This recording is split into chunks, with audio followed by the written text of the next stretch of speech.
অনেকেরই লক্ষ্মীর ভাণ্ডারের টাকা বছরের শুরুতেই বন্ধ করে দেওয়া হচ্ছে।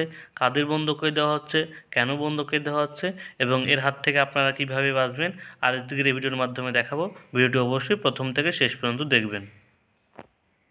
পশ্চিমবঙ্গ সরকারের লক্ষ্মীর ভাণ্ডার প্রকল্পের আওতায় থাকা কিছু মহিলাদের নাম এক এক করে বাদ পড়ছে। আপনি কি নিশ্চিত আপনারা এই তালিকায় নাম নেই? থাকলে পুনরায় নথিপত্র করার পদ্ধতি ও কারণগুলো বুঝতে প্রতিবেদনটি মনোযোগ সহকারে দেখুন। চলুন, কেন আপনাদের নাম বাতিল হয়ে যাচ্ছে সেই কারণগুলো চলুন একটু দেখে নিই। ভুয়ো প্রমাণপত্র দাখিল বলছে, অনেকেই ভুয়ো জাতি শংসাপত্র জমা দিয়ে নিজেদের তফসিলি জাতি বা উপজাতি হিসেবে দাবি করেছেন। এই কারণে ভুয়ো তথ্য প্রদানকারী নাম বাতিল করেছে। অনেকে কি করছে, যে তারা এসসি কাস্টের না, তবুও ভুয়ো শংসাপত্র একটা এসসি কার্ড বানিয়ে তারা জমা দিয়েছে এবং তারা কিন্তু 1200 টাকা করে পাচ্ছে, যার জন্য তাদের কিন্তু লক্ষ্মীর ভাণ্ডার প্রকল্প বন্ধ হয়ে যাচ্ছে। ঠিক আছে, এরপর বলছে একাধিক ব্যাংক অ্যাকাউন্ট। কিছু মহিলা নিজের নামে একাধিক ব্যাংক অ্যাকাউন্ট খুলে রাজ্য ও কেন্দ্রের বিভিন্ন প্রকল্পের অর্থ একত্রে গ্রহণ করেছেন।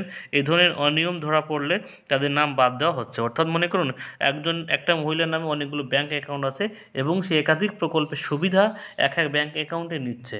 সেইটা যাদের ধরা পড়ছে তাদের কিন্তু লক্ষ্মীর ভাণ্ডার প্রকল্প বন্ধ করে দেওয়া হচ্ছে। এবার বয়সের ভুয়ো তথ্য, অর্থাৎ আপনারা যাদের 25 বছর বয়স হয়নি তাদের কিন্তু বন্ধ হয়ে যাবে। বলছে লক্ষ্মীর ভাণ্ডার প্রকল্পের সর্বনিম্ন বয়সসীমা 25 বছর, কিন্তু 25 বছর কম বয়সের মহিলারা ভুয়ো প্রমাণপত্র দিয়ে এই প্রকল্পের সুবিধা নিচ্ছে, তাদের নাম তালিকা থেকে বাদ পড়েছে। অর্থাৎ মনে করুন কারোর 25 বছর বয়স হয়নি, তারপরেও সে ভুয়ো জাল সার্টিফিকেট দিয়ে 25 বছর বানিয়ে জমা দিয়েছে, তাদের কিন্তু লক্ষ্মীর ভাণ্ডার প্রকল্প বন্ধ হয়ে যাচ্ছে।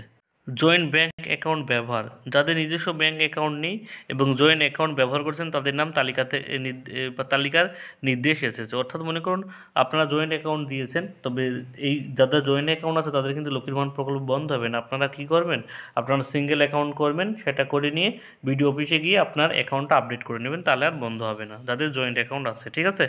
অসম্পূর্ণ কেওয়াইসি, ব্যাংক অ্যাকাউন্টে কেওয়াইসি আপডেট না থাকলে সাময়িকভাবে ভাতা বন্ধ থাকে।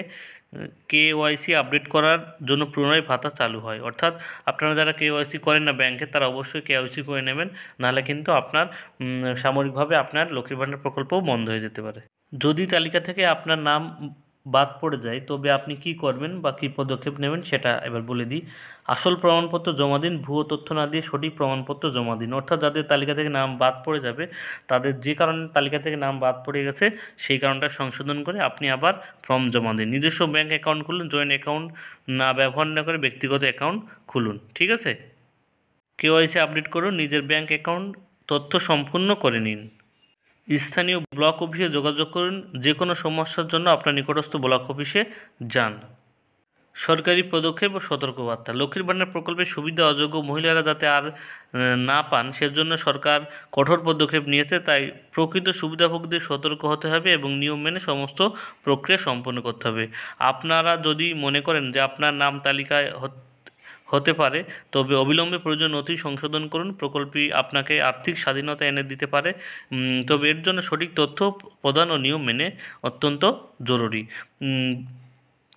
তবে এরপর থেকে যারা নতুন লক্ষ্মীর ভাণ্ডার প্রকল্প জমা দেবেন তারা কিন্তু ভুয়ো কোনো প্রমাণপত্র দেবেন না। ঠিক আছে, জয়েন্ট অ্যাকাউন্ট দেবেন না, সিঙ্গেল অ্যাকাউন্ট দেবেন। আপনাদের বয়সের প্রমাণপত্র যাতে সব ঠিকঠাক থাকে, এসসি কার্ড জাল দেবেন না, তাহলে আর আপনার ব্যাংক অ্যাকাউন্ট বন্ধ হবে না। যাদের এইসব কারণবশত আপনার লক্ষ্মীর ভাণ্ডার প্রকল্প বন্ধ হয়ে যাচ্ছে, তারা শংসাপত্র সব কিছু ঠিকঠাক করে আবার বিডিও বা ব্লক অফিসে গিয়ে আপনি আপনার লক্ষ্মীর ভাণ্ডার প্রকল্পটি সচল রাখুন এবং সাবধানতা অবলম্বন করুন। কোনো দুর্নীতির হাতে হাত মেলাবেন না দুর্নীতি করবেন না, তাহলে কিন্তু আপনার প্রকল্পর সুবিধা বন্ধ করে দেওয়া হবে এবং আইনের আওতা নিয়ে আপনাকে শাস্তির ব্যবস্থা করা হবে। এ বিষয়ে আপনি সাবধান থাকুন। এই ছোট্ট একটা ইনফরমেশন আপনাদের দেওয়া ছিল। ভিডিওটি ভালো লাগলে অবশ্যই একটা লাইক কমেন্ট শেয়ার করবেন। চ্যানেলে নতুন হয়ে থাকলে অবশ্যই চ্যানেলকে সাবস্ক্রাইব করুন। সবাইকে ধন্যবাদ।